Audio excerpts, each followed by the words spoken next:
Hey there, amazing people. I'm thrilled to have you here today. We're thrilled to present to you our video dedicated to Battle of Linlithgow Bridge. Enjoy. The Battle of Linlithgow Bridge is a battle that took place on 4 September 1526 in the village of Linlithgow Bridge, outside the Scottish town of Linlithgow. It was fought between a force of 10,000 men led by the Earl of Lennox and a force of 2,500 led by James Hamilton, 1st Earl of Arran.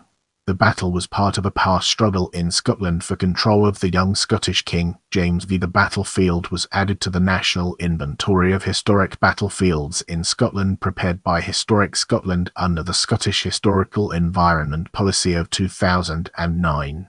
In the upcoming portion, we'll be dissecting background to gain a comprehensive understanding of its implications.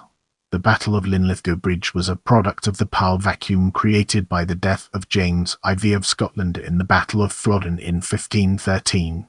His young son, James V, was only a year old when his father was killed, and so Scotland was ruled by regents during his childhood. The first was his mother, Margaret Tudor, sister of King Henry VIII of England, until she remarried in the following year, and was replaced by John Stuart, 2nd Duke of Albany, who was himself next in line for the throne after James and his younger brother, Alexander Stuart, Duke of Ross. In 1525, Archibald Douglas, 6th Earl of Angus, the young king's stepfather, took custody of James and held him as a virtual prisoner for 3 years, exercising power on his behalf. James' mother made a number of attempts to free her son from the clutches of Douglas, and one of these resulted in the Battle of Linlithgow Bridge. Let's zoom in on the battle and understand its implications. In 1526, Margaret persuaded the Earl of Lennox and Archbishop James Beaton to support her cause. Lennox raised an army over 10,000 and marched on Edinburgh from his base in Stirling. By this time, Archibald Douglas had won the support of James Hamilton, 1st Earl of Arran, and the latter was sent to try to delay the march by mustering the people of Linlithgow and the surrounding area. Arran arranged his force of 2,500 men on the strategically important Pace Hill overlooking Linlithgow and the River Avon. Lennox, seeing the strength of this defensive position, had to rethink his plans. Lennox intended to outflank and defeat Arran before Douglas could arrive from Edinburgh with reinforcements. Downstream from the town, the river was impassable, but his scouts found a ford 1 mile upstream, at Munwell Convent. Lennox forced a crossing there and advanced on Arran's flank.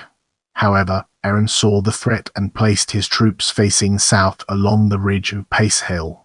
Lennox's attack was across the Avon, over boggy ground and finally uphill, but he very nearly succeeded in dislodging Arran's outnumbered men. However, time ran out for Lennox as Douglas reinforcements arrived, followed by the reluctant King James. Many of the Lennox men were killed either on the ridge or along the banks of the River Avon. The Earl of Glencairn was captured and Lennox himself was wounded. It was said that Lennox surrendered to his opponents but was then murdered by James Hamilton of Finnart.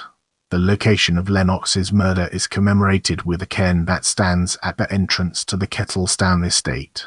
Get ready for a captivating exploration as we unravel the layers of the aftermath and their profound significance. After the battle, James remained under the control of Archibald Douglas until, in 1528, aged 16, he escaped from Edinburgh to join his mother in Stirling and assumed the reins of government himself. Douglas and his family had their lands confiscated and he was forced to seek refuge in England. James continued to reign until his death in 1542. Thank you for watching. I appreciate your support and I'll see you in the next video.